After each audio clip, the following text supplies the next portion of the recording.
Okay, hello everyone, and welcome to my presentation. Today, I'll be discussing our understanding of virtual reality and its place in healthcare. I will also be conducting a comprehensive analysis on virtual reality and how VR can be implemented to patients as a pain reduction treatment and exploring the impact of virtual reality on healthcare. So, what is virtual reality?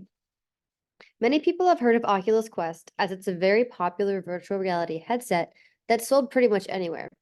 By definition, virtual reality is the computer-generated simulation of a three-dimensional image or environment that can be interacted with in a seemingly real or physical way by a person using special electronic equipment, such as a helmet with a screen inside or gloves with fitted sensors.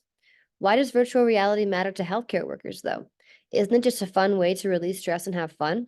Actually, virtual reality can be implemented to patients post-surgery to reduce pain and help the healing process. Studies can be ran using patients of different age groups, surgical groups, and treatment plans. These treatment plans being the basic medical prescription of opioids as a painkiller, plus either iPad treatment or VR treatment, depending on which group the patient is placed into. And results can be compared among different groups of patients based off age and surgery type. But how can hospitals afford to buy VR headsets logistically? Each teaching hospital would most likely have to get around 15 to 20 Oculus sets, and they may even be able to get a discount since they're buying it in bulk. A separate room would need to be set aside for residents to be able to practice these surgeries. As a potential study experimental setup, individuals will be divided on age group, 5 to 12, 13 to 18, 19 to 30, 31 to 45, 46 through 60, and then 60 plus, and surgical groups such as trauma, neurogastro, orthopedic, and plastic. And then from the age groups, they're further divided into surgical groups, and then they're randomly assigned to either iPad treatment or VR treatment in order to get no bias and randomization of the study. Results will then be measured using FLAC scores, STI measurements, VAS scores, and FACES scores on each of these tests, and they will be monitored over a 30-minute period directly after the patient has recovered from general anesthesia. So what are these tests and why do they matter? A FLAC test is a behavioral pain assessment scale used for nonverbal or preverbal patients who are unable to self-report their level of pain. Pain is assessed through observation of 5 categories, including face, legs, activity, cry, and consolability. The STI test is a 40-item self-report scale that assesses separate dimensions of state and trait anxiety. Examples of what the STI measures include feelings of apprehension, tension, nervousness, and worry. The FACE test represents a new tool assessing the ability to recognize complex mental states from facial expressions of patients.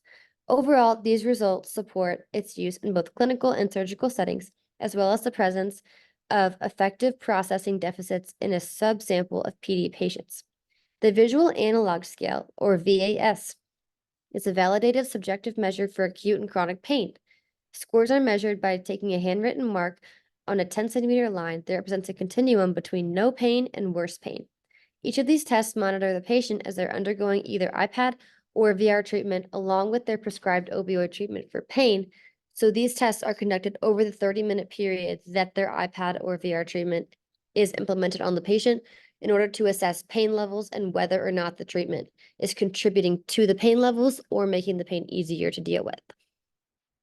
So I believe that a further achievement that can be made with VR would be implementing the VR headsets into residential training. There would have to be a room set apart for the headsets to be stored, but each resident would be assigned to a headset and use downloaded applications to practice surgeries without actually having to be in the OR, or the operating room. I believe that this VR practice treatment is more effective than simply learning about a surgical procedure in a textbook or a slideshow, as it is actually being put into practice here and is more hands-on than simply reading about a surgery. These residents may not be able to be trusted in the OR just yet, and this practice would give them the experience that they need instead of working on a live patient or practicing sutures on like a banana. So that's my presentation. Thank you so much for listening, and here are all my works cited that I included as my sources. Thank you so much.